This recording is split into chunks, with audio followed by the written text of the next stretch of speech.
it's a different level of experience and credibility if you are the future of work. So what does it take to embody that? And I figured if I use my own life as the experiment, then that might get me there. Welcome to Business Leaders with Soul, a podcast showcasing the change makers and innovators of our times who are ushering in a new age of conscious business. They're authentic, they're original, and their message connects with the people they're here to serve. Be inspired by these futurists and make the difference that you, too, came here to make. And now, here's your host, Lee Aldridge. Hi, everybody. I'm Lee Aldridge with Soul Story Creative, where we don't tell you who to be. We show the world who you are. And with us today to share her thoughts on the future of conscious business and what that means to her is Elatia Abate, a futurist, global keynote speaker, and educator. She partners with organizations that range in size from Fortune 500 to early stage startups to help leaders make sense of this ever-growing disruption in our world and channel that disruption into tangible results. Elatia is a highly sought-after speaker and facilitator with a dynamic and engaging style that we all get to experience today. She has led from the front of the room for audiences of tens and auditoriums of thousands. Her TEDx talk, Pioneering the Future of Work, was broadcast in 2017, pre-2020, which if you watch that shows Elatia is way ahead of her time. We can count on Elatia to lead this new age of conscious business with a powerful message of hope, resilience, and activating a level of innovation so needed in the times we live in. Elatia is here with us today to talk about regenerative resilience and how this will bring her through. Elatia, welcome. Thank you so much for having me, Lee. I am thrilled to be here today. You are welcome. We can't wait to dive in. Empowering success for business leaders in the face of this great uncertainty. And in the broader context, it's a tough one. We've never been here. And you talk about regenerative resilience bringing us through. Can you start by telling us a story of regenerative resilience and what that means to our changing world? Yeah, absolutely. Well, there are so many rich stories to draw from, but the one that comes to mind right now, it was just about a year ago. So picture it was September of 2020. I am walking through downtown Detroit, and it was a sort of quintessential fall day. The sky was blue and a crisp sort of undertone in the wind that was blowing through the air. And in downtown Detroit, there are two big statues fairly close to each other. One is the spirit of Detroit. On one hand, he has a light, and the other hand, he has a group of family, which is meant to represent humanity, with this message behind him, where the spirit is, there is liberty or there is freedom. And so I'm thinking about in the city of Renaissance, all of the possibility of regeneration and what is the hope that comes out of this pandemic that we've been living through. And as I shift my gaze across the plaza, I see this next statue, this huge fist, this huge iron fist, which is the fist of Joe Louis, the boxer, who is also a champion of civil rights and justice, which of course marked our summer. Well, it's marked our last 400 and several years here in the US, but it really marked our summer last summer. So on the one hand, I'm looking at hope, and on the other hand, I'm looking at justice, and I'm wondering, what are we going to do now that as we continue to move through this time of uncertainty? And I didn't know the answer, but here I am walking along downtown in Detroit, and it plunked into my head, reach out to everybody who you're connected to. I'm like, what does that mean?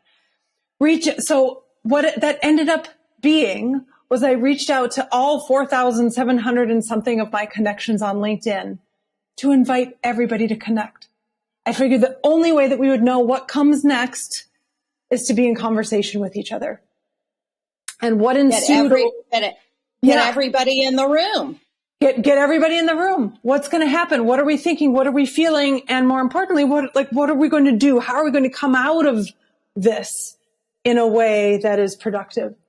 And what ensued over 7 weeks were 161 conversations, over 80 hours of dialogue, entrepreneurs, academics, successful senior executives in Fortune 500 companies, and interns in the middle of Brazil, people in 24 countries.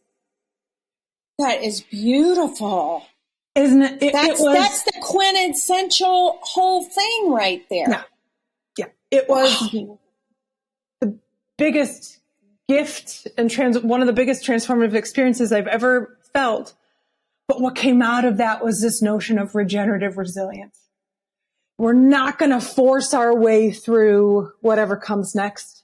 In a period of sustained uncertainty over a long period of time with no foreseeable end in sight, we have to find a way to regenerate ourselves along the path. And a huge piece of that is through the connections that we have with other people. Of course, it's humanity. It's what we thrive on. And you said to me, Lee, we're going to get there to some future place. So if we're talking about regenerative resilience and this like forcing of ideas and the hierarchy, I know what's best. But now you've got, 4,000 plus people that are in a room. What does it look like when leadership is lacking in regenerative resilience? Is that this forced kind of solution, and why? Yeah. What are the challenges there? Yeah, so you hit the nail on the head. One of the key distinctions of this framework, excuse me just a second. One of the key distinctions of this framework is the distinction in leadership between what I call force finish and let it breathe. And a force finish leadership is that leadership, certainly that I experienced, and, in the spirit of stuff I wish didn't comprise my past, right? Like I was a perpetuator of that, right? Do whatever it takes at whatever cost to get it done and across the finish line and stay up for 47 nights in a row and all of that stuff. Oh yeah, I've been there. Oh right? Yeah. Yeah, I think many of us have. And so in sharp contrast to what will help us thrive in the face of continued uncertainty, which is letting it breathe, which is, yes, you're going to set powerful goals. Yes, you're going to do the actions that you need in order to get there. And you are going to consciously leave and create enough resources to get it done so nobody gets burned out, enough time in there so that people can rest, and also enough time and space in there for better solutions and results to come through. Because with force finish, we neglect to let things percolate that could produce much more interesting outcomes. And I think it breeds mistakes. It breeds having to go back and redo. Yeah. But what you're saying to me then, and to our listeners, is this counterintuitive approach is what's going to leverage what's in our environment now that's new, that's different. We have never been here before. Correct. And it's actually through regenerative resilience. Yeah, we've been knocked down, and everybody knows what resilience, and get back up and pick yourself up by your bootstraps. But there's something more here. There's the key to solving is in actually listening, taking a passive approach, and taking that percolator time.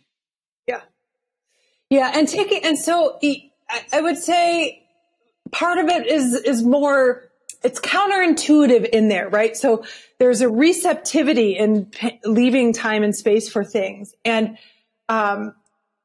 receptive doesn't mean passive. Receptive means actively allowing, right? I don't know if you meditate. Do you meditate? Yes. Or if any of absolutely. our listeners, right? So if any of our listeners are meditating, it can, especially at the beginning when you're figuring out how to do it, you fall asleep. And sometimes you need that, but that's not quite the same thing as meditating, which brings, broader bandwidth and brainwaves and other kinds of things like that. But that's the distinction in that letting it breathe and allowing. Right. I love that. Well, given that we're here, what do we want to create? That's my favorite question. That's why I asked it. I know, that's my favorite question because it is such an empowering one in the face of chaos, right? Because so many times, and if we just look at the last 18 months, but across our lifetimes, we find ourselves in situations that we wish weren't happening. Last year, when the jobless claim went up to 600,000, more than ever, 10 times the greatest number is the Great Recession in 1 week of time. If I had a magic wand to give everybody their job back and to help fix that enormous amount of uncertainty, I would have done it in a second, but I didn't, and none of us did. And it's not a pleasant outcome, but since we can't change it, since we couldn't change it at that time, given that we're here, what do we want to create? So it acknowledges where we are. It's not about Pollyanna and pretending anything is better or worse than it is. But it's saying, okay, we recognize where we are, but instead of focusing on the problem, we're going to look towards solution. And then we start moving in that direction. Right. Regeneration in and of itself is life affirming. It feels good just to say it. Regeneration. It's like I have new energy, new vitality, new ideas.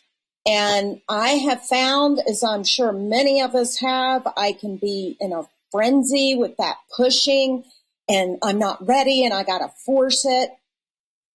And circumstances happen and I have to let go. Yeah. And it happens better 100% of the time. Only 100.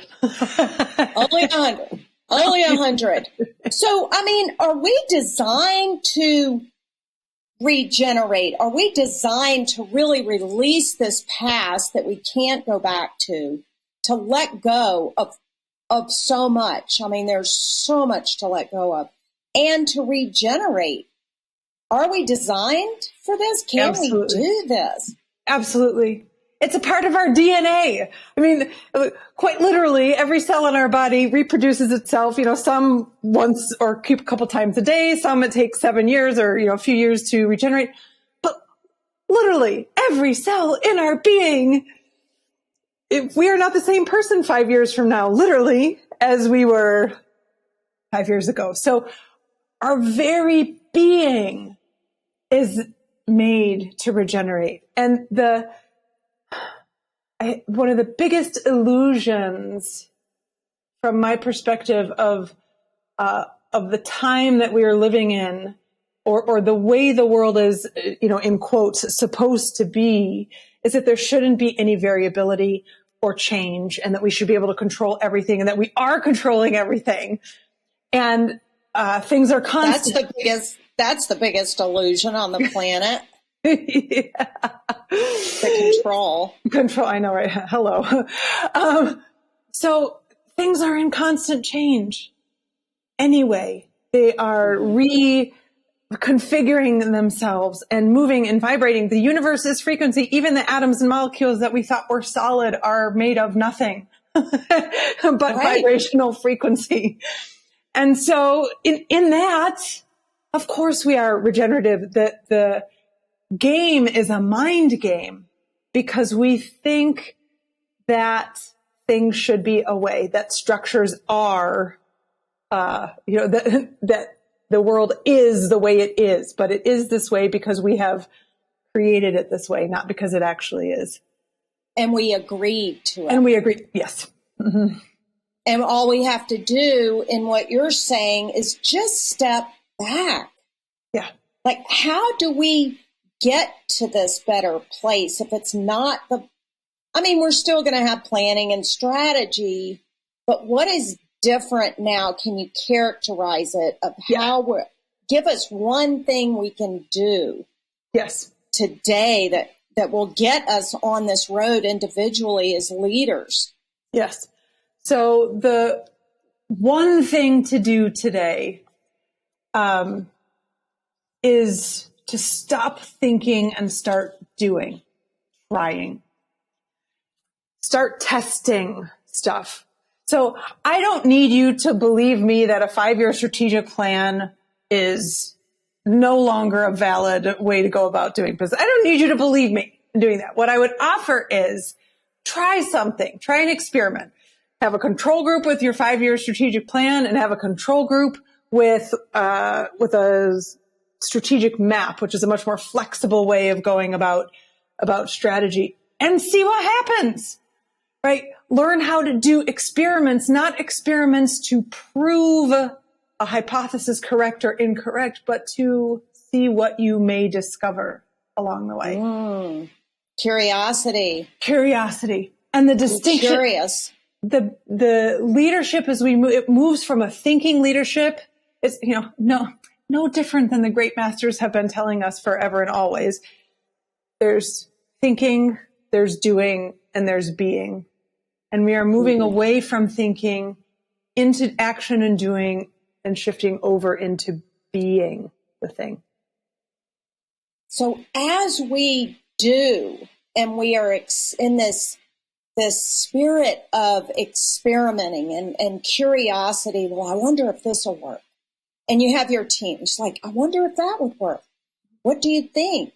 Then the being is like a stepping back.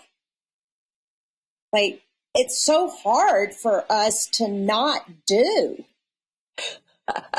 The crazy thing, it's when I was in high school, I had my first experience doing improvisational comedy.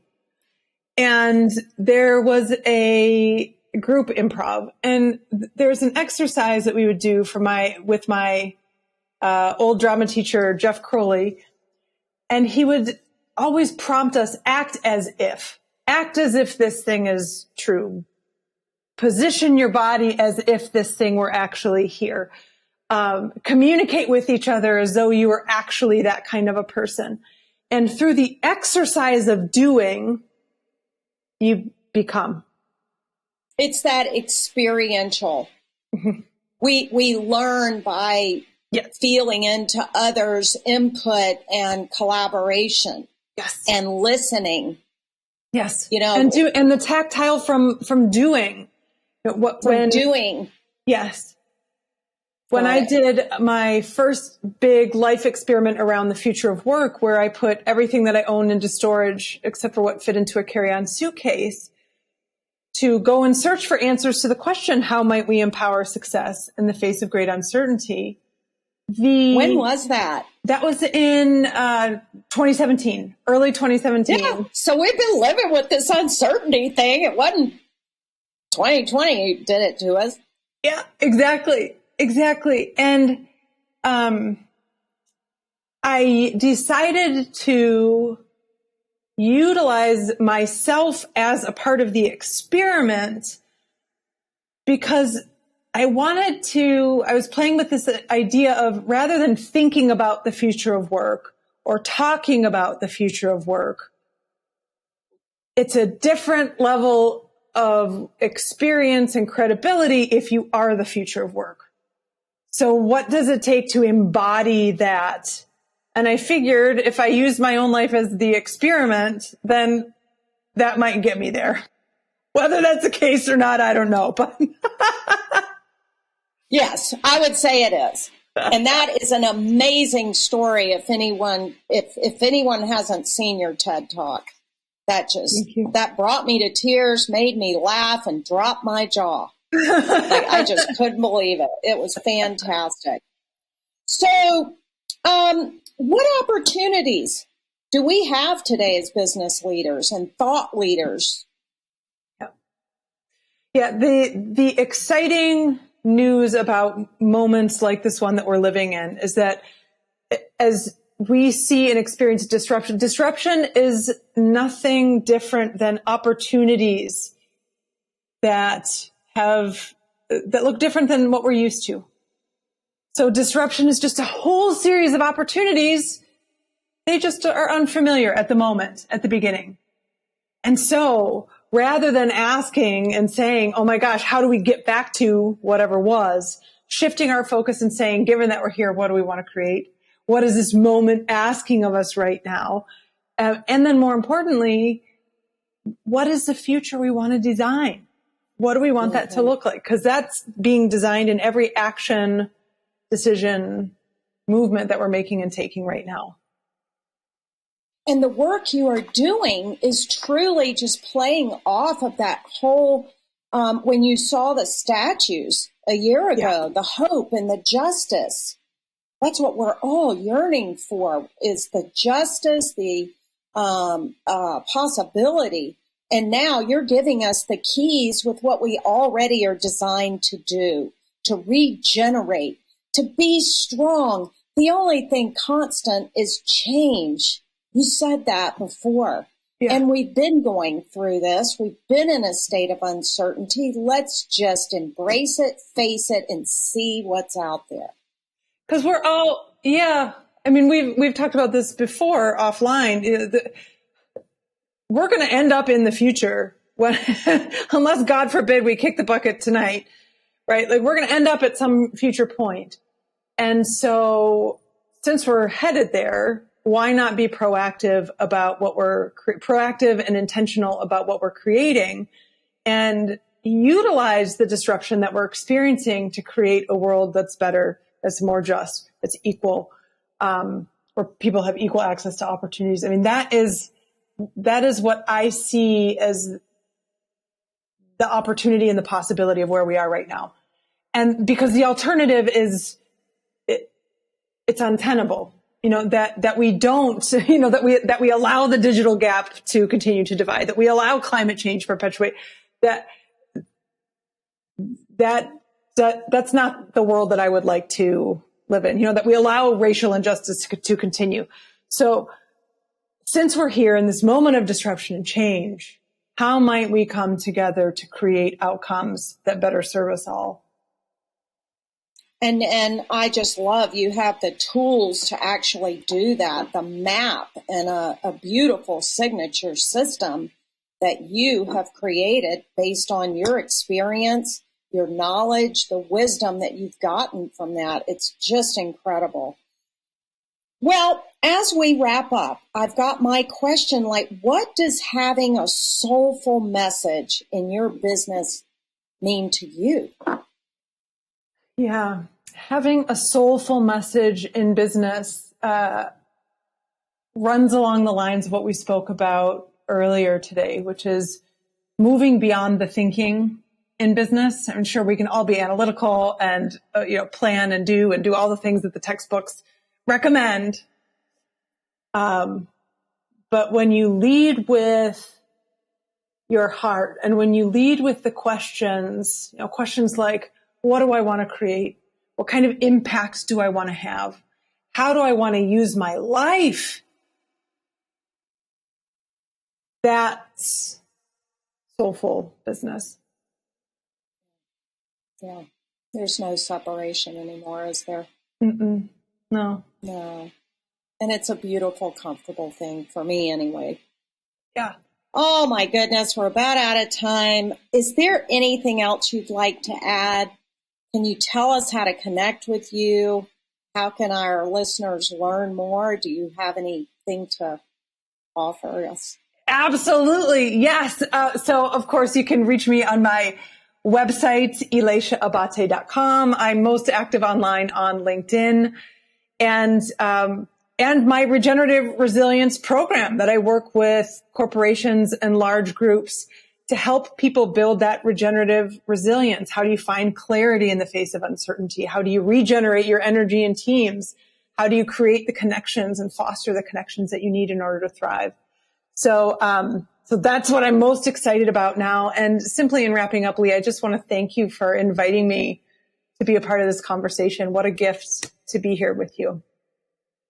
Thank you so much, Elatia. This has been wonderful. I look into that regenerative resilience program so people could just either go to your website or DM you even on LinkedIn. Yes. To ask about your regenerative resilience program. And yes. I imagine that's for 10 or thousands. You can exactly. help people. Exactly. Yes. In-house training to help your folks thrive. So that as this disruption continues to happen, you've got an engaged team, an excited team, and a focused team. Wonderful. Thank you so much. This has been so awesome. Thank you. I just have loved it. I've learned so much, and I'm sure our listeners are just going to get so much out of this. Thank you, Lee. Thanks for tuning in to Business Leaders with Soul. We hope you enjoyed this discussion into the mind of one of today's authentic thought leaders. We'll be back with another powerful perspective in the next podcast, so be sure to subscribe to get notifications and please share with others. You can connect with us by following Soul Story Creative on LinkedIn or by visiting soulstorycreative.com, where we don't tell you who to be, we show the world who you are. We look forward to seeing you next time.